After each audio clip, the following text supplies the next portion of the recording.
Boa noite a todos, sejam todos bem-vindos à nossa casa. Com certeza vão sair daqui muito satisfeitos por terem vindo para ouvir a palestra do Rogério, que com certeza será ótima. Agradecemos também a todos aqueles que vão entrar nas nossas redes sociais, no YouTube, no canal CEF Terna TV e na nossa página do Facebook, Centro Espírita Friburguense, onde nós postamos também todas as palestras aqui da nossa casa. Nós vamos fazer nossos avisos agora, para que no finalzinho a gente não tenha que interromper aquele clima gostoso que fica, aquela vibração dos amigos espirituais nos tratando, e aí assim a gente leva nosso coração levinho e confortado para casa, né? Então vamos lá. Avisos aqui: doação de sangue, sempre, né, muito bem-vinda a todos aqueles que puderem doar. Doação de DVDs que ficam ali das nossas palestras, vocês podem levar, porque tem pessoas que não podem vir. Às vezes não tem como entrar também no YouTube ou na rede social, né, do Facebook, e pode ouvir o CD e o DVD em qualquer outro aparelhinho, né? Então é muito bom que tenham. Programas do rádio, né? E vocês não aqui a frequência. Não, o programa do rádio não está aqui. Eu nunca sei o horário. Qual é?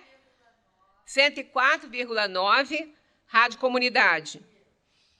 Domingos, 8 da manhã. Segunda-feira, 18 horas. Né? Eu ainda não gravei esses horários aí. E nós agradecemos sempre a presença de todos, porque é muito bom.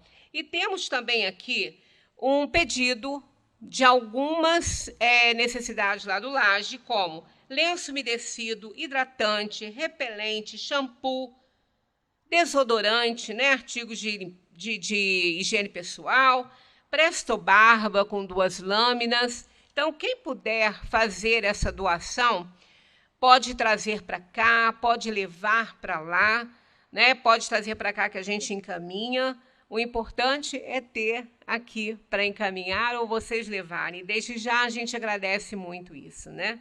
Então nós vamos fazer a nossa prece pedindo proteção dos espíritos de Jesus, porque esse encontro com ele nessas noites de domingo é impagável, né? Então vamos pedir a sua proteção.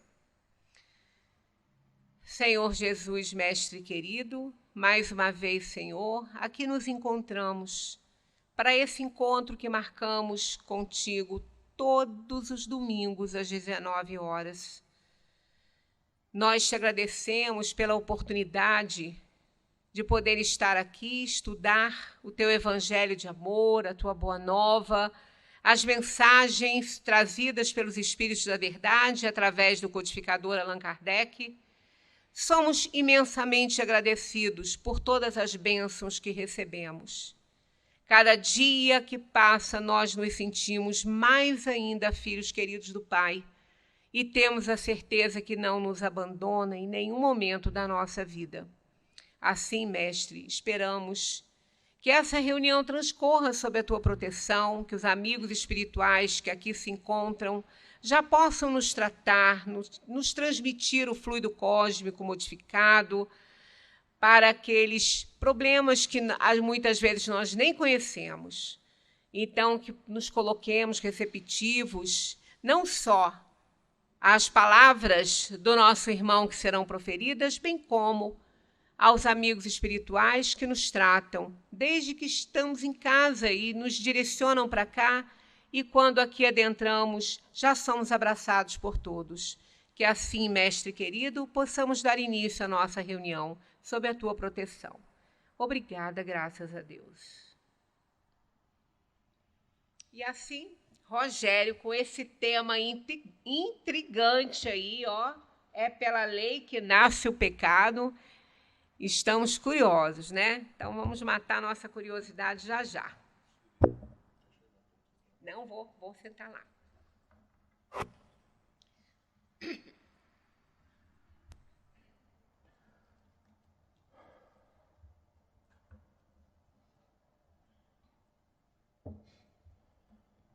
Boa noite a todos. É sempre um prazer falar da doutrina espírita, é sempre um prazer estar nessa casa, como a Sueli falou, esse encontro aí de todos os domingos, né? Eu estou frequentando aqui meio que assiduamente a casa assim, desde outubro, está sendo uma experiência muito interessante, esse prazer, essa possibilidade de estar aqui aos domingos, estou gostando muito, mas é uma casa que eu falo e vinha esporadicamente há mais de 20 anos, talvez. E hoje a gente escolheu esse tema porque é pela lei que nasce o pecado. Isso está em Paulo, Romanos 7:7, para quem quiser, né? Capítulo 7, versículo 7. A Magui, quando foi anotado, até brincou comigo, falou assim, mas, Rogério, depois o pessoal fica perguntando onde é que isso está na doutrina espírita, onde é que isso está nas obras básicas, né? Aí vocês vão ver que a gente está fazendo uma provocação, né, na realidade. Por quê? Porque a gente percebe que cria-se algumas certezas, né, dentro do estudo da doutrina espírita, e essas certezas viram meio que chavões, e quando a gente ouve algumas questões, a gente acha que tem certeza que é daquele jeito. Então, quando ele diz é pela lei que nasce o pecado, eu vou mostrar para vocês o texto, né? Porque ele diz que a partir do momento que a gente toma conhecimento de que aquilo não é bom, é que começa a valer. Por quê? Porque se eu ignoro, até a justiça, até a nossa justiça funciona assim, né?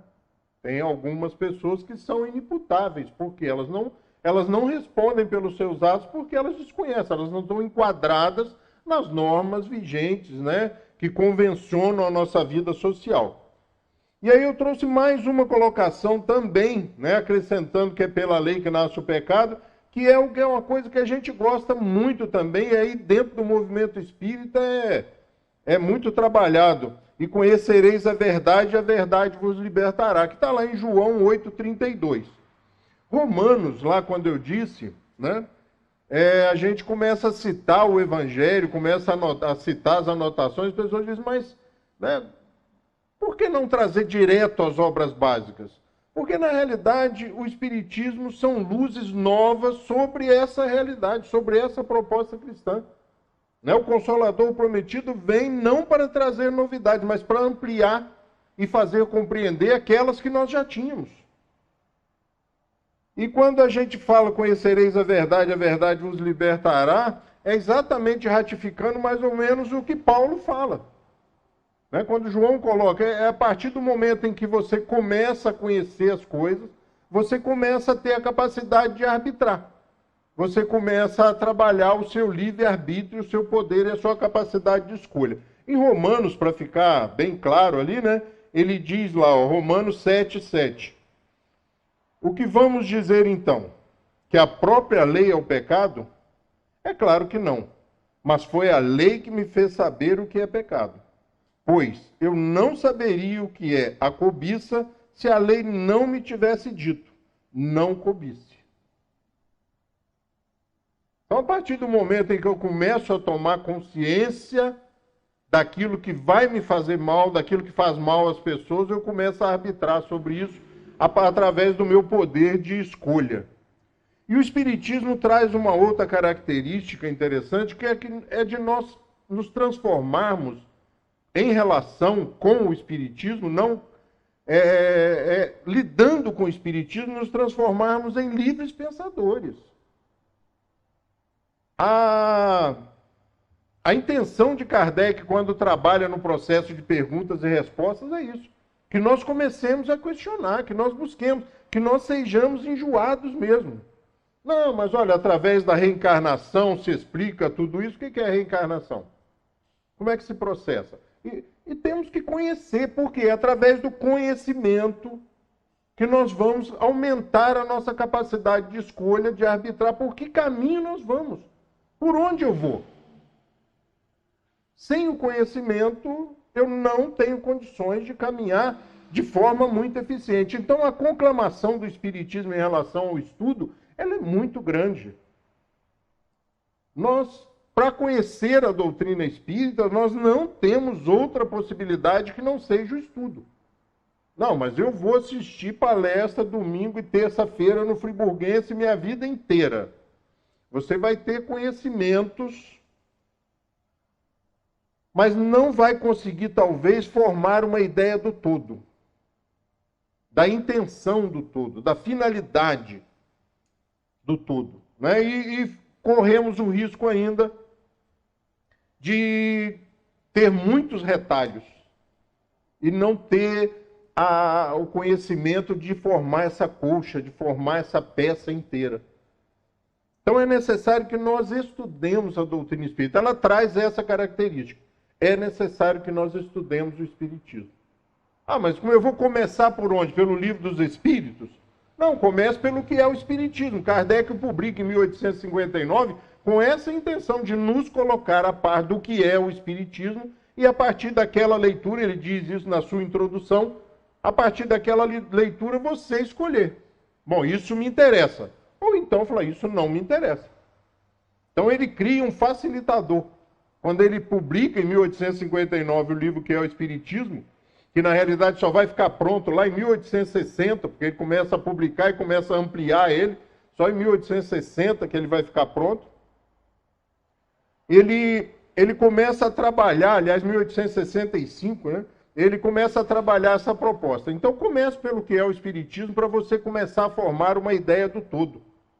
Porque eu vou perguntar uma coisa para vocês. Vocês já ouviram a pergunta, onde está escrito a lei de Deus? Em palestras, em encontros, seminários, ela é muito comum dentro do movimento espírita.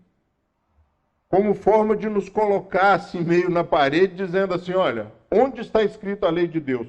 Dentro de um ambiente espírita, normalmente nós vamos ouvir a resposta, né? Na consciência. Só que esse onde está escrita a lei de Deus, na consciência, né? A pergunta 621, você começa... O está em português, ele tem uma, né, professora? Ele tem uma característica que nós automaticamente já falamos, já está. Quando o entendimento é assim, onde está a lei? Onde? Já está pronto. E nós, muitas vezes, transferimos isso para o início, para a criação do Espírito. Nós fomos criados já com essa lei implantada dentro de nós. Começa a complicação. A nossa intenção aqui hoje, na realidade, é falar dessa lei, desses conhecimentos. Será que nós já trazemos implantados em nós a lei? Porque muitas vezes as pessoas respondem, onde está escrita a lei de Deus? Na consciência. E as pessoas dizem, então nós já trazemos, nós já trazemos isso implantado em nós. Esse é um problema. Porque nós vamos ver por quê, né? E para a gente é isso aí, ó. Para nós levamos assim, está igual a já está. Então nós já trazemos. Então o que nós vamos fazendo? Nós vamos relembrando? Será que é isso? Será que vem em germe e nós vamos manifestando? Eu não me lembro. Se eu não me lembro, é a mesma coisa que não exista. A dificuldade maior é que Kardec, quando faz essa pergunta, os espíritos ele usa, vou deixar um pouco mais para frente e vou mostrar para vocês como começa a dificuldade. Porque nós vamos já pular da 621 para 115, para a pergunta 115. Quando você chega lá na 621, normalmente, logicamente, você já leu, né, a pergunta 115. Ou assistiu várias palestras, como eu disse. Eu disse da gente assistir várias palestras por isso. Você assiste a palestra só falando sobre a pergunta 621, e entende ou subentende que já está escrita na nossa consciência. Mas na pergunta 115, Kardec pergunta, uns espíritos foram criados bons e outros maus? E vem a resposta dos espíritos. Deus criou todos os espíritos simples e ignorantes, ou seja, sem conhecimento. Então a gente esquece o já está. Né? E lembra-se que está lá ele está falando do homem naquele momento, dos espíritos contemporâneos a Kardec. E eu vou até terminar para a gente não perder a oportunidade, né? Deu a cada um deles uma missão com o fim de os esclarecer e progressivamente conduzir à perfeição pelo conhecimento da verdade para os aproximar dele. Eu parei por ali. Então, se nós lemos lá a pergunta 621, quando a gente, na 615, quando a gente chega lá na 621, falou, opa, peraí. Falou que é simples e ignorante, Roberto. Como é que a lei está gravada na minha consciência? E creiam que eu não estou falando que algumas pessoas pensam assim. Tá? Eu busquei perguntar e busquei ver como as pessoas entendem. Quando ele diz na consciência, a maioria das pessoas, ou a maioria de nós, diz nós temos essa lei implantada. Nós já saímos de fábrica com esse equipamento. O que não é verdade, segundo a questão 115, né? Deus criou todos os espíritos simples e ignorantes, ou seja, sem conhecimento. Então não vale, não vem de fábrica esse acessório. Na realidade, nós, ao sermos criados juntos, ao sermos criados simples e ignorantes, ao termos a mesma fonte, nós somos diferentes.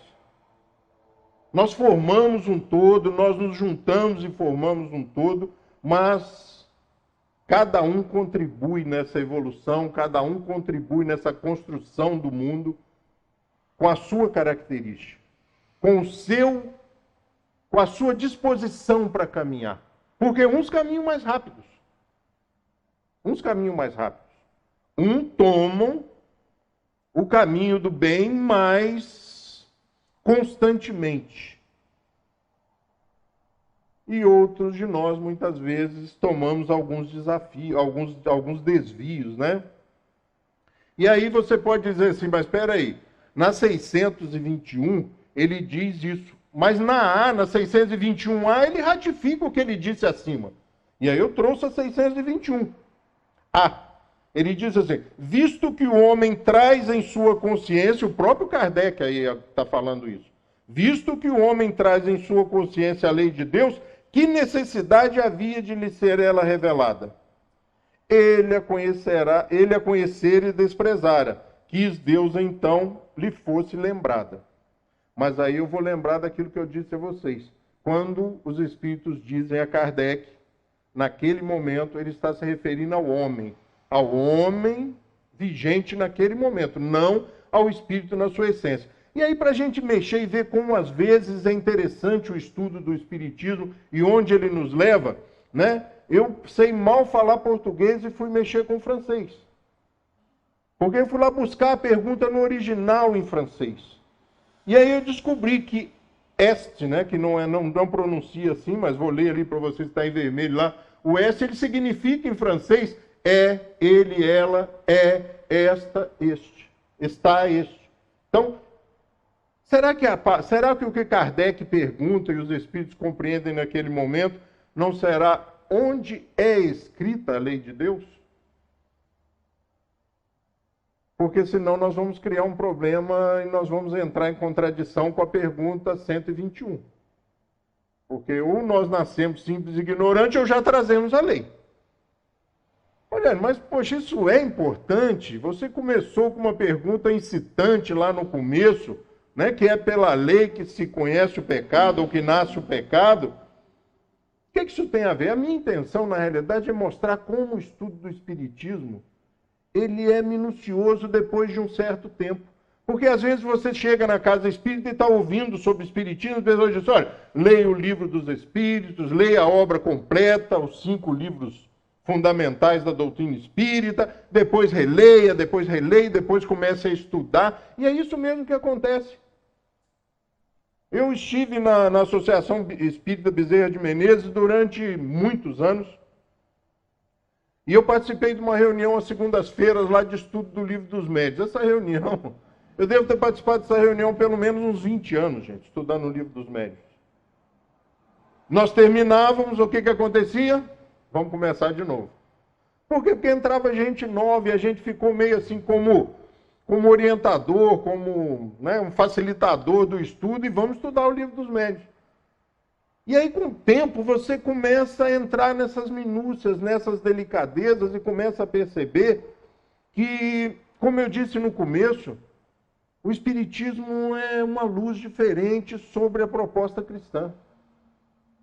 Quando nós começamos a estudar o Espiritismo, consequentemente vamos estudar o cristianismo, nós vamos começar a perceber aquelas coisas que Jesus falava que às vezes nós trazemos até hoje, não entrou bem, não encaixou bem. O Espiritismo começa a facilitar isso, começa a fazer com que nós compreendamos qual é a finalidade primordial. Lembra que eu falei agora há pouco, que se você assistir muitas palestras, você corre o risco de no final não conseguir compreender o todo e a finalidade primordial ou precípua da obra desta proposta que é o Espiritismo? Nós corremos esse risco. Porque quando você começa a estudar toda a obra e compreende a finalidade disso, você começa a responder qualquer questionamento. Mesmo com a dificuldade que eu tenho de lembrar o número das questões. Porque a pessoa te pergunta a coisa mais fora de contexto e você pensa e fala assim, só pode ser assim. Pensando espiritamente, pensando como pensaria dentro dos parâmetros, dentro das bases, dentro dos paradigmas do Espiritismo, e você responde sem medo nenhum de errar. Porque você compreende o porquê, a finalidade do todo. Então, por isso, a grande importância de nós estudarmos. E voltando lá, então, que é com a lei que nasce o pecado, nós falamos muito também no movimento espírita e nas palestras sobre livre-arbítrio, né? Pois é, a partir do momento em que eu faço escolhas, é que eu passo a ser responsável pelas minhas escolhas, sejam elas boas ou más. Então, nós somos lá criados, temos um tempo de ação até que nós consigamos começar a arbitrar, começar a realizar escolhas. E a partir daquele momento começamos a construir o nosso livre-arbítrio. Eu gosto muito do exemplo que nós trazemos às vezes nas palestras em relação aos nossos próprios filhos. Ele começa a crescer, ele começa a buscar uma certa independência. Hoje estão ficando até com alguma dificuldade de fazer isso, né? Porque nós nos transformamos em superprotetores e criança não brinca mais na rua, né? Se ficar 10 minutos desaparecido, a gente chama a polícia, bombeiro, né? E tem que sair, tem que levar o celular com a localização ligada, né? Então, está ficando meio difícil deles começarem a construir o livre-arbítrio, a ponto de nós termos aí crianças com 25, 28, 29, 30, 40, né, 50, né, que o pai de manhã todo dia faz uma prece, uma oração, Edma, faz uma prece, uma oração para ele. Mas será que esse rapaz não vai embora aqui de casa? Eu tenho uns planos, Sueli, tão bons para aquele quarto dele, fazer uma biblioteca e o cara está lá, né? E o cara está lá. E aí o Clóvis de Barros Filho fala assim, toda vez que ele vem falar comigo, ele me desmonta, porque ele fala, pai, eu gosto tanto de morar aqui. Quer dizer, não vai embora. E aí o conceito de livre-arbítrio também ele é muito interessante, né? E eu trouxe aí para a gente revisitar, rever. Conceito de livre-arbítrio. O livre-arbítrio é a faculdade que tem o indivíduo de determinar a sua própria conduta. Ou, em outras palavras, a possibilidade que ele tem de, entre duas ou mais razões suficientes de querer ou de agir, escolher uma delas e fazer que prevaleça sobre as outras. Rodolfo Caligares. E aí a gente busca lá Allan Kardec, né? Porque o Rodolfo Caligares pode ser muito bom, mas eu fico com Kardec. Então ele diz assim, ó, tem o homem o livre-arbítrio de seus atos? E os Espíritos respondem, pois que tem a liberdade de pensar, tem igualmente a de obrar. Sem o livre-arbítrio, o homem seria máquina. E como a gente tem medo, né, de decidir as coisas. E estamos falando generalizado, é lógico que eu não estou falando para vocês, tá, gente? Estou falando para as pessoas que não vieram, né, Sueli? Não é pessoal, né? Eu costumo lá no abrigo, né, Alberto? A gente costuma dizer quando a gente tem um problema para resolver ou falar uma coisa muito mais forte, né? Falar uma coisa mais longe, falar assim, olha, não tem CPF. Não é com você. É para resolver a solução. Nós estamos ficando meio medrosos das soluções. E graças a Deus, dentro do movimento espírita, vem desaparecendo um pouco essa dependência paternalista que se estabeleceu muitas vezes. Porque eram as consultas espirituais, os atendimentos. Eu fiz atendimento fraterno durante muitos anos na instituição espírita. E a pessoa vinha, às vezes, sentava, né? Eu ficava sabendo mais ou menos um briefing lá, ele mandava um briefing lá para alguém que atendia ele, dizendo, olha, o caso é grave, hein? A pessoa está assim, assim, assim, pá, os problemas e tal. Eu já sentava e a pessoa chegava, explicava para ele o que era o atendimento fraterno, né, que nós íamos ouvi-la, dentro das nossas possibilidades iríamos ajudar, amparados e norteados pelos conhecimentos da doutrina espírita, ou seja, não sou eu, não é a minha palavra. E deixava bem claro para ele, olha, aqui não existe mediunidade, tá? O que eu estou falando para você. E a pessoa chegava, isso é experiência minha, né? Aqui tem várias pessoas que talvez já tenham trabalhado em atendimento fraterno, e ela começava a falar, e você provoca, e ele começa a soltar e fala 40 minutos.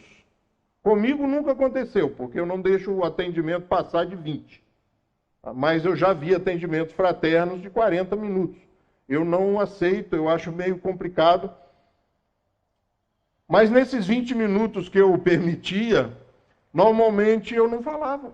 Eu me apresentava a outra pessoa, explicava para a pessoa e provocava, e ela começava a falar, e no final, tá, beleza. Ele mesmo falava, ele mesmo concluía, ele mesmo achava o que ele tinha que fazer. No final, ele me dava um abraço, antes da pandemia. Ele me dava um abraço e falava, muito obrigado pela ajuda, muito... Não tinha feito nada, só ouvi.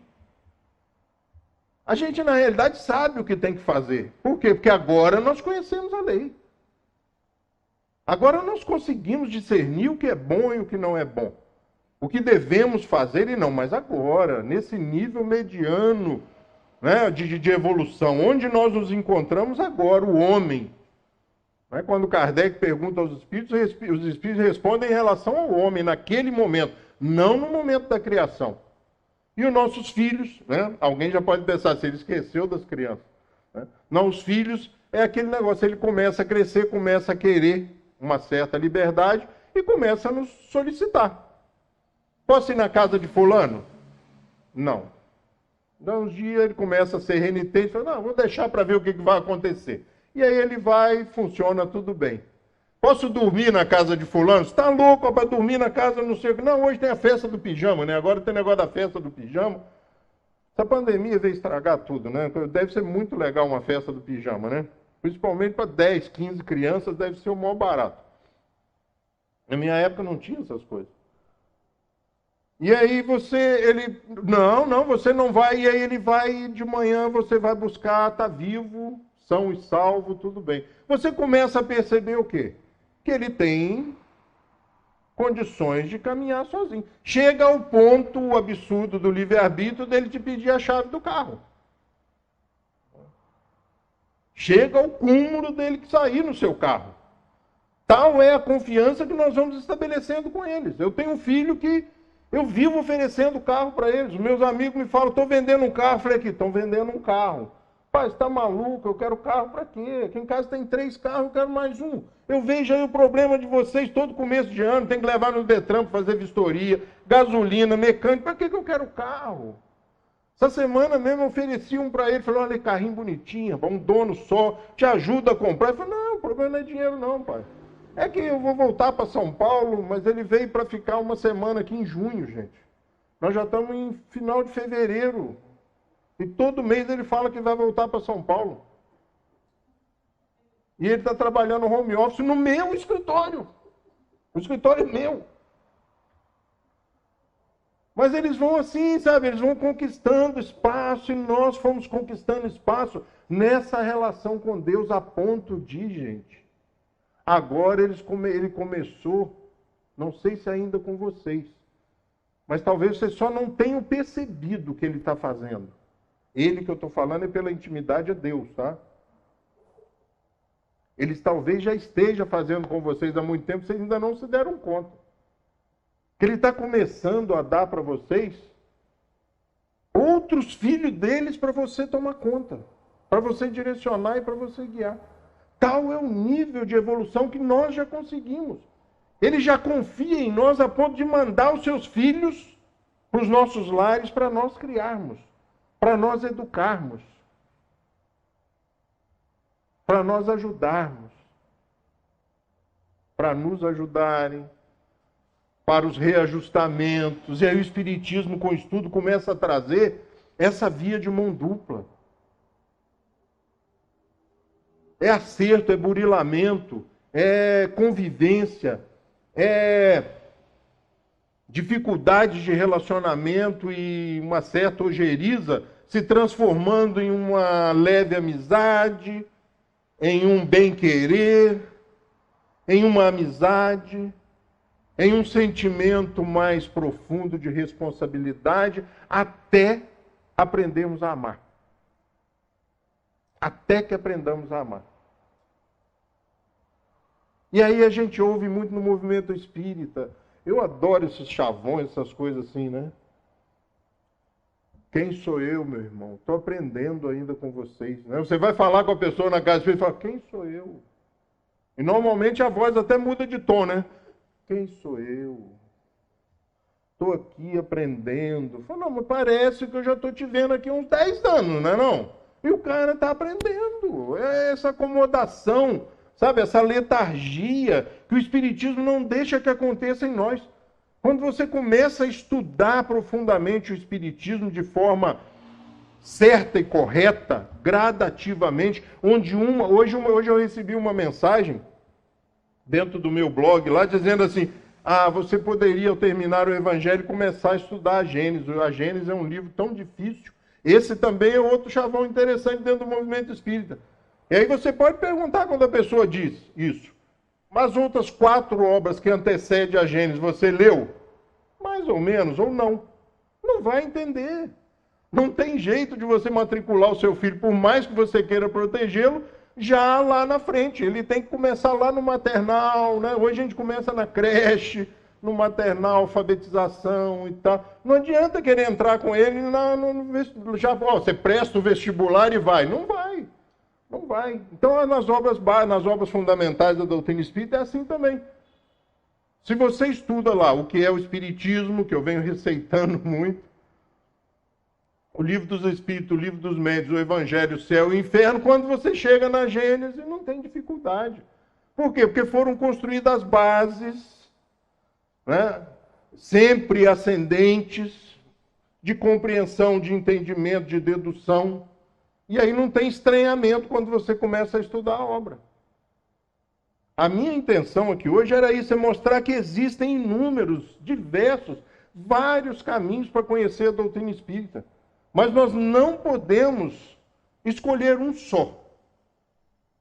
Nem só estudar, nem só assistir palestra, seminários, né? A pandemia trouxe uma coisa de boa, né? Que deu uma freada um pouco nos seminários do movimento espírita. Que olha, com disposição, tempo, você não ficava um final de semana em casa. É seminário de 8 a meio-dia, se você acha que os outros são grandes, de 8 a meio-dia, depois almoço e volta de tarde, tinha sábado e tinha domingo. É uma coisa impressionante. E as pessoas dizem, não, nós estamos estudando. Mas quem está vindo para esse seminário construiu as bases? Mas eu não consigo entender isso. Não é melhor, então, investirmos força e atenção no estudo metódico, continuado, do jeito que o senhor Allan Kardec propôs? Tem gente estudando André Luiz, sem estudar as obras básicas. Eu já contei isso aqui, né? Minha cunhada resolveu converter o meu irmão. Espírita de superfície, a minha cunhada, ela conheceu o Chico Xavier, então ela se acha, sabe, espírita mesmo, legal. É um negócio muito interessante conversar com ela. E ela comprou o livro Nosso Lar e deu para meu irmão e me ligou. Mas isso tem 20 anos, talvez, 25 anos, eu ainda era mais bobinho do que eu sou hoje. E aí ela me liga e falou, ó, dei um presente para o seu irmão, queria que você desse uma força lá para ele ler, hein? Dei para ele Nosso Lar e eu já vi ele mexendo, acho que ele está lendo. Falei, tá, esqueci daquilo, a gente nem morava na mesma cidade, esqueci daquilo. Daí uns 20 dias ela me liga e diz assim, olha, você ligou para o seu irmão? Eu falei, nem lembrei, esqueci. Ele já largou o livro. Eu já cobrei, ele já largou. E aí eu, como eu disse, sobre o bobinho, peguei o telefone, na época ainda era assim, né? Pegava o telefone há 20 anos atrás, liguei para ele. Tudo bem, tudo bom? Dei uma enrolada, como é que tá as coisas? Pô, e aí? Está estudando o Espiritismo? Falei, eu estava lendo um livro aqui de um tal de André Luiz. E ele era um cara, assim, super racionalista. Totalmente racionalista, metido ateu, tal. Ele disse assim, eu estava lendo aqui um tal de André Luiz, mas já larguei. Falei, mas por quê? Ele falou, você não vai querer me convencer, né? Me convencer da vida futura já vai ser difícil, que tem alguma coisa depois da morte. Você ainda quer que eu acredite em ônibus, em direito de voltar para a mesma casa da família? Né? Eu estava conversando, essa semana sobre isso. Né? Casa, fábrica de roupa, livraria, biblioteca. Pô, aí é demais, né, meu irmão? Vocês cuidado com esse cara, que ele é inimigo do espiritismo. Olha a colocação dele. Eu, na hora, eu fiquei chocado assim. Mas não podia exigir dele que compreendesse a obra sem conhecer o espiritismo. Isso acontece. E as pessoas começam a acreditar que aquilo é espiritismo. Não, aquilo é a opinião do espírito André Luiz. Tem muito mérito ali. Tem muita coisa boa. Evolução em 2 mundos, se você fizer umas 2 ou 3 faculdades e depois ler, você compreende assim, seu mundo se abre, mas primeiro é preciso ter muito conhecimento. Evolução em 2 mundos é um troço tão complexo que eles criaram um livro para explicar a evolução em 2 mundos. Quando você tem que explicar alguma coisa muito assim, é porque é difícil mesmo de compreender, né? Então o Espiritismo tem vários caminhos, mas alguns caminhos meio tortuosos, muito mais complicados do que simplesmente pegar o livro que é o Espiritismo e ler. Eu gostei desse negócio, então isso me interessa. Bate com as minhas ideias. O que eu faço agora? Eu fiz essa pergunta para minha sogra há 40 anos atrás, sei lá, 35, 36 anos atrás, fiz essa pergunta para minha sogra. E agora? Pô, gostei disso, achei interessante. Como é que eu faço? Leva esse aqui, Livro dos Espíritos, Livro dos Médiuns, Evangelho, Céu e Inferno. E vamos lá, e vamos. Aí começa lá aquele assim, ó, você vai lendo lá, o interessante é isso que você vai lendo, aí de repente está lá assim, embaixo uma nota de rodapé, pergunta 121. Pergunta 555. Não vá à frente, volte lá e leia. Outro dia, se eu não me engano, é a 222. Eu sou péssimo com esse negócio de número. Me remeteram no estudo do Evangelho, me remeteram para uma questão. Eu fui lá olhar, tem 8 páginas a questão. 8, eu acho que é a maior pergunta do Livro dos Espíritos. 8 páginas. Aí você fala, não vou ler 8 páginas, eu vou em frente. Não, obedeça. Ouça Kardec, volte lá e leia aquilo. Se ele marcou é porque é importante você voltar lá. Senão você ouve a pergunta, onde está escrito a lei de Deus? Na consciência. Nós já saímos de fábrica com esse acessório. Angela. Mas se você leu a 121, só não, opa, peraí. Eu acho que esse está aí pode ser onde é escrito. Por quê? Se ela é escrita gradativamente, como as nossas crianças. Ele começa a ir na casa do amiguinho, ele começa a brincar, ele começa a estudar, ele começa a viajar, ele começa a acampar, ele vai morar em outro país, ele vai morar em São Paulo, volta para sua casa, não quer ir embora de novo, então a vida continua assim. E nós somos assim. Quando minha filha, eu já contei isso aqui outro dia, né, mas é inevitável. Minha filha falou que ia fazer faculdade no Rio, eles têm essas coisas também. Falei, gente, mas aqui ainda tinha Santa Doroteia, tinha não sei, falei, não, aqui não tem cursos para mim. Isso é o quê? Vontade de sair debaixo da sua asa, é vontade de sair debaixo do seu controle, do seu protecionismo. E ela vai estudar no Rio. Ela vai estudar no Rio e fazer gastronomia. Falei, pô, legal, vou passar a comer bem pelo menos, né? Dá para ver que eu sou chegado no assunto, entendo do assunto. Falei, pô, vou investir nessa menina porque gastronomia comigo tem tudo a ver. Ela pode até não ganhar dinheiro, mas que eu vou me dar bem, eu vou. Foi trabalhar, terminou a faculdade. Agora eu tenho que fazer uns cursos de aperfeiçoamento. Eu já vi lá, eu vou morar em Nova York. Foi embora para Nova York. Pô, acho que 2 anos em Nova York. Voltou para o Rio de Janeiro.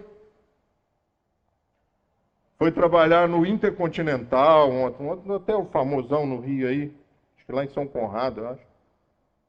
Trabalhou uns 6 meses. Pai, pô, o negócio é duro, hein? Sábado, domingo, à noite, quando todo mundo está divertindo, eu estou trabalhando sempre. E quando eu fico descansando, ninguém tem nada para fazer, porque é segunda-feira de manhã, sabe? Uau. O que você quer fazer? Vou estudar. Administração de empresas. Administração de empresas. E aí a gente vê como é que a gente está mudando. Não estou falando da minha filha, porque quando eu falo dessas pessoas, você conhece alguém, você tem alguém assim na sua casa. Não é o exemplo, é porque é um exemplo que eu conheço profundamente. E aí não faz simplesmente a faculdade, se especializa, vira diretora da Estácio Júnior, mas não sei o quê e tal, e pá, formou em administração de empresa. Falei, agora se montar um restaurante vai dar certinho, porque ela sabe cozinhar e sabe administrar. Pois bem, o tempo passou, e aí me chega uma outra surpresa. Vou fazer direito. Foi o quê? Gastronomia, administração, agora você vai fazer direito essas duas? Não, vou fazer direito. Tá aí, mas são 10 períodos, 5 anos. Sim, vou fazer direito. Está no último. Está no último. Em junho, termina. Olha só, gente, como é que a gente cresceu e como a gente mudou. Como é que eu posso falar que eu já sabia tudo isso? Ou que ela sabia tudo isso? Essa pessoa que hoje está fechando a 3ª faculdade, que já morou em países diferentes, que já morou em cidades... Será que ela já sabia tudo? Então, para que esse esforço de conhecer a lei, conhecer como é que funciona, quais normas, né? Você vê que a evolução é muito grande. E eu fico meio intrigado, assim, meio aborrecido comigo, porque eu olho para mim e falo assim, pô, eu não vivi nada disso. Olha como as coisas estão mudando, né, Ângelo? E aí eu começo a acreditar até que os anos passaram para mim também. Porque a gente também, como espírito, e é uma prova de que nós somos espíritos, além do corpo físico, a gente não entende que está envelhecendo. Nós somos avisados que estamos envelhecendo. Eu aplico passes magnéticos, as pessoas conhecem mais ou menos o processo. Um passe magnético aí razoável aí num caso de Covid ou um câncer, alguma coisa assim, ele leva em média aí 20 minutos. Hoje eu apliquei 2. Quando eu acordei umas 4h30 da tarde, parecia que eu tinha lutado com o cara do MMA. Eu já há uns anos atrás eu aplicava 7, 8, não acontecia nada. Entendeu? O corpo vai avisando a gente acha que ainda pode. A gente acha que... A gente não consegue compreender essa sutileza de nós comandarmos esse corpo físico, estarmos utilizando ele, e o susto é tão grande quando nos separam dessa vida, que a gente entra em pane muitas vezes. Né? Falaram aqui, durante semanas aqui, sobre essa perturbação relativa, que cada um de nós vai passar, que Kardec ratifica e avisa, cada um passará pela sua perturbação, característica peculiar a cada um. Por quê? Porque nós não conseguimos construir dentro de nós o que vai acontecer depois. E aí nós sofremos um acidente de carro, por exemplo, instantâneo. bateu, desencarnou. Para ficar mais leve, para não falar que o cara morreu, né? Bateu, desencarnou. E aí você, naquele desespero, aturdido pelo coisa, você desce do carro, olha o carro destruído, né? Falaram aqui domingo passado que você vê o corpo, né? O Washington falou, você vê o corpo, reconhece, mas não liga uma coisa com a outra. Você desce do carro, olha o carro destruído. E agora? Eu vou em frente com uma coisa que eu não conheço ou eu volto para casa? O que você faria? Volta para casa. Volta para casa. Por quê? Porque nós não falamos em morte. Nós não nos preparamos, nós não conseguimos relacionar-nos com a morte. Ainda é o grande gigante da alma, mesmo dentro do movimento espírita. Por isso a conclamação do estudo. Eu já perdi várias pessoas nessa caminhada de 30 e poucos anos aí de relação com o espiritismo. Eu já perdi várias pessoas próximas e as perdas vão ficando mais suaves. Elas acontecem. Elas nos chocam.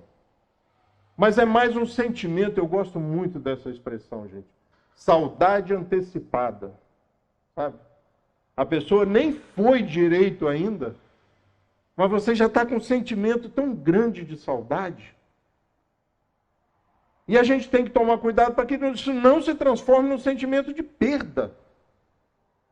Porque perda é aquilo que você dificilmente ou nunca mais vai recuperar. E essa saudade antecipada é interessante, porque eles estão vivos. Eles estão vivos. Eu me lembro muito, uma coisa que me marcou muito assim no espiritismo, nas reuniões mediúnicas, é um dia ter recebido lá no Bezerra de Menezes o seu Ézio, um frequentador aqui da casa, um trabalhador do Lar Abrigo Amor a Jesus, um legionário da campanha do Quilo. E ele veio falar, sabe o que, gente? Do Lar Abrigo Amor a Jesus. Isso tem 15 anos, sei lá quantos anos tem. Ele veio falar exatamente do Lar Abrigo Amor a Jesus. Naquela época, 15, 18 anos atrás, eu era presidente, estava presidente do Lar Abrigo Amor a Jesus. Ele veio falar do Lar Abrigo Amor a Jesus. Eu saí da reunião, sabe com qual sentimento? Ângela, eles vivem mesmo. Esse cara eu conheço, eu lidei com ele. Eu fiz campanha do Quilo com ele, eu lidei com ele lá no Abrigo. Esse eu conheço, eu tenho certeza que era ele. Agora, uns anos atrás, eu recebi na reunião mediúnica também um outro lá no Bezerra de Menezes, que ele chegou. Boa noite. Como isso aqui mudou, hein? Falando da casa espírita. Como isso aqui mudou. Olha, quando eu entrei, e aí ele falou mais algumas coisas, elogiando o movimento, o crescimento da casa. E ele falou, e aí, seu Rogério? Sabe quem está falando? Falei, sei. Sabe nada? Mas o seu Lúcio Knust. Falei, rapaz, quem diria, hein? Você dirigindo reunião mediúnica, hein? Água mole e pedra dura, tanto bate até que fura. Ele adorava falar isso. E quando ele me perguntou, sabe quem estava falando? Eu sei, seu Lúcio Knust. Era inevitável saber que era ele. Ah, mas foi a sua sensibilidade. Não, era o jeito de falar. Eu lidei com essa pessoa durante décadas. E quando ele começou a falar como é que isso aqui mudou, e Joãozinho, não sei quem, foi seu Lúcio Knust. Talvez antevendo, ou vendo o que eu estava pensando, ele perguntou, e você sabe quem eu sou? Eu sei, Lúcio Knust. Olha só as coisas que acontecem no Espiritismo, além dessas relações de palestras, além dessas coisas, Sueli, minha intenção é fazer com que haja um aprofundamento. É muito maior do que essa superficialidade que às vezes nós nos contentamos. Olha só. Conhecimento da lei natural. Pergunta 619. A todos os homens facultou Deus os meios de conhecerem a sua lei? Todos podem conhecê-la, mas nem todos a compreendem. Necessidade do estudo. Os homens de bem e os que se decidem a investigá-la são os que melhor a compreendem. Todos, entretanto, a compreenderão um dia, porquanto esforço é, portanto, forçoso é que o progresso se efetue. Conclamação ao estudo, conclamação ao aprofundamento. Se você já está feliz em pensar espiritismo da forma que você pensa hoje, pense o seguinte: imagine se eu me aprofundar nisso, se eu compreender mais do que eu já compreendo, se eu começar a tirar proveito maior do que eu já tiro, porque não é uma doutrina de só dar, é uma doutrina de dar e receber, é uma via de mão dupla. Quando você começa a compreender a sua função na vida dos outros, que não tem graça ser feliz sozinho, que você interfere na vida dos outros, e as pessoas interferem nas suas vidas, que o mundo físico interfere no mundo espiritual. Quando acontecem as grandes comoções aqui, o plano espiritual é afetado, e quando acontecem fatos no plano espiritual, sejam eles quais forem, a gente acredita que só acontece coisa boa, mas não é bem assim, até porque nós vamos para lá, então não vai acontecer só coisa boa. Quando eu estiver lá, você acha que vai acontecer só coisa boa, Roberto? Não vai. Não vai. Então, se nós vamos para lá, como é que vai ser lá? A gente acha que falou em plano espiritual, pessoal. Aquela paz, aquela tranquilidade. Eu nem quero ir se for assim. Eu já falei umbral, eu estou fora. Não vem me falar negócio de umbral, que eu estou tomando raiva de umbral. O Roberto brincou anteontem comigo lá. Pô, alguém falando em bônus hora lá, falou: fala com o Rogério adora. Eu falei: não aceito essa moeda. Não aceito, é de bitcoins para lá. Sabe, não dá para pensar espiritismo como mais uma religião, ou como a minha escolha, eu escolhi ser espírita. E aí continuo indo na missa. Domingo, então, 7 horas, tem um apelo católico danado. Vocês há de convir que domingo à noite, domingo de manhã, né? É substituição exata se eu gostar. Mas não dá, a relação com o espiritismo é muito mais profunda. E a gente volta lá para o início. Conhecereis a verdade vos libertará. O que tem a ver essas anotações, essas propostas evangélicas com o espiritismo? Elas foram feitas, provocaram a nossa curiosidade, mexeram com a gente durante 2000 anos, e aí surge o espiritismo para explicar tudo isso. A gente não estuda o espiritismo. Não estuda. Continua lutando com as parábolas de Jesus. Não, ele matou a figueira. Não, não matou a figueira. Não, isso é uma história. Não, aconteceu de verdade. Não, isso é uma parábola. Não, aconteceu, ele matou a figueira. Eu lembro, eu estive lá na época, eu estava encarnado, tem testemunho da morte da figueira. Não importa. Sob a visão do espiritismo, não importa. Se você pegar 10 explicações sobre a parábola da figueira que secou, você vai ter 10 pontos de vista excelentes. Finalidades e funções para aquela parábola excelente. Filho pródigo, a gente pega isso ali e fala só do filho pródigo, só do cara que foi embora. Esse não precisa, esse é corajoso, esse é o filho que foi morar lá fora. O mala mesmo, igual a gente, sabe quem é? É o bonzinho, que ficou em casa. Que ficou em casa, mas ficou como? Agora é tudo meu. O escritório é meu, o quarto é meu, a casa é minha, foi todo mundo embora. Você vê que eu vou lá no começo e vou trazendo as ideias, porque antes de chegar aqui eu criei uma finalidade para essa nossa conversa. O cara que ficou em casa, que é o problema. A gente lê Jesus e pensa no cara que foi embora. Gastou dissolutamente o seu dinheiro. Que importância tem o dinheiro? Ainda mais se o pai for rico. Volta para casa, pede perdão, toma posse de novo de tudo, como aconteceu. Agora, e o cara que ficou em casa? O que está acontecendo aí? Seu irmão que estava perdido, ou acreditávamos morto, voltou e seu pai está fazendo uma festa. Eu gosto muito quando o pai vira para ele e fala assim: tudo que eu tenho é seu. E ele é seu irmão. E ele voltou. Nós só acreditávamos morto, e ele voltou. E como é que ele entra na festa? Contrariado. Esse é que a gente devia fazer palestra sobre a parábola do filho pródigo, falando só do bonzinho. O outro é normal. O outro foi lá, experimentou, aprendeu muito, a ponto de um dia tomar coragem, se levantar e fazer o caminho de volta e pedir desculpa. Quer uma lição maior? O outro ficou em casa e não aprendeu nada. Eu estou aqui há 20 anos, o senhor não me dá nem um cabrito para matar, para comer com os meus amigos. Eu falei, meu filho, você podia ter pegado o cabrito, isso é tudo nosso. A gente não compreende essa nossa parceria com Deus.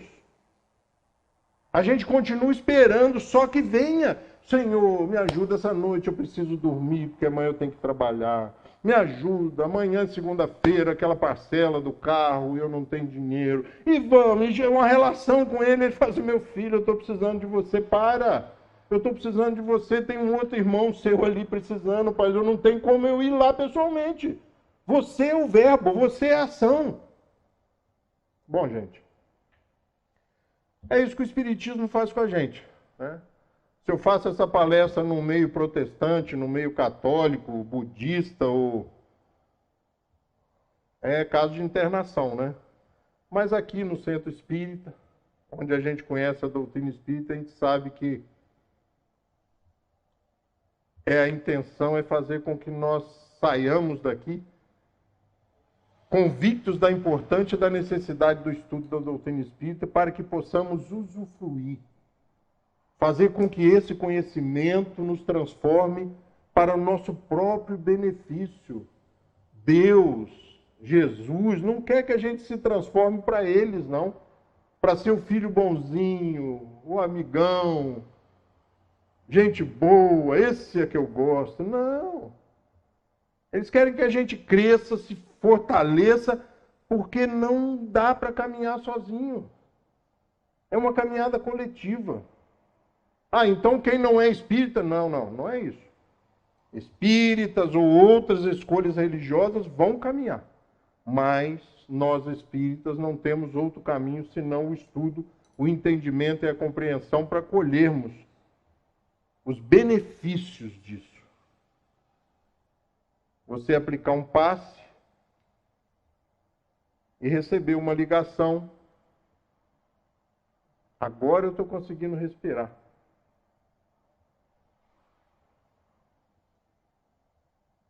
Vale a pena ou não? Pô, os médicos estavam assustados comigo e estão falando que eu vou receber alta. Isso é pretensão, isso é... Não! Isso é parceria. Isso é parceria. Talvez Deus intua a gente, meu filho, vá lá. Vá lá. Vós sois deuses. Olha, gente... Vós sois deuses. Isso entra no ouvido e sai no outro, você estudando o Evangelho. Agora, quando você estuda o Espiritismo, você fala, opa, peraí, tem alguma coisa diferente aí. Vós sois deuses e farão coisas maiores do que a que eu faço. O que precisa para isso? Fé. Mas que fé? Eu tenho fé, eu acredito em Deus. Ah, não é essa fé, não. É vontade, é disposição, é coragem de fazer. É coragem de aplicar o passe na Ângela e ligar para a Ângela no outro dia e falar assim, ei, Ângela, melhorou? A gente não faz isso. A gente aplica o passe e seja o que os espíritos quiserem. Mas você aplicou o passe, você é responsável. E aí as pessoas dizem também, agora para encerrar, cuidado com a vaidade. Né? Lá no Bezerra tinha uma coisa, lá um amigo muito querido, batia na minha mão, cuidado com tapinha no ombro, hein? Cuidado. Cuidado com a vaidade. Eu brincava com ele, eu já passei do peso e da idade. Agora, quando você sabe o resultado, você fica mais animado, né? Mais motivado. E aí você encontra com a pessoa e fala, ô maluco, eu assisti uma palestra sua, Rapaz, fui ler o livro, não é que é bom mesmo? Então fica aí, gente. Essa loucura aí entre Romanos 7:7, entre 621 e 621A, questão 121, 105. Ó, eu não gravo número, não adianta, é melhor não se meter nisso, né? Não adianta. É melhor estudar as obras direto, inteira, completa. Eu vou falar pela última vez, hein? O que é o Espiritismo. Ah, mas eu já estou lá na frente, senhor, eu vou voltar. É um erro capital dos espíritas acharem que não tem necessidade de estudar o livro que é o Espiritismo. Eu comecei a relê-lo há 3 dias, estou assombrado. Eu já devo ter lido esse livro umas 3 vezes, estou lendo ele, eu acho que inclusive mexeram na obra. É outra obra que mandaram para mim, botaram a capa do que é o Espiritismo e mandaram uma obra nova. Kardec deve ter escrito outra obra nova, porque não é possível. Então que nós possamos encerrar essa noite pensando nesse convite contínuo dos amigos espirituais de nós escolhermos os caminhos por onde nós vamos andar, por onde nós vamos caminhar, e não tem outro jeito dentro do Espiritismo, só estudando. O que é o Espiritismo, o Livro dos Espíritos, o Livro dos Médiuns, o Evangelho, céu e inferno, a Gênese. Se sobrar um tempinho depois dessas 3.000 páginas mais ou menos, lê também de uma vez já obras póstumas, Viagem Espírita, Aprendiz Espírita, Revista Espírita, são só 15 fascículos. Coisa rápida. Uma boa noite para vocês, gente. Fiquem com Deus.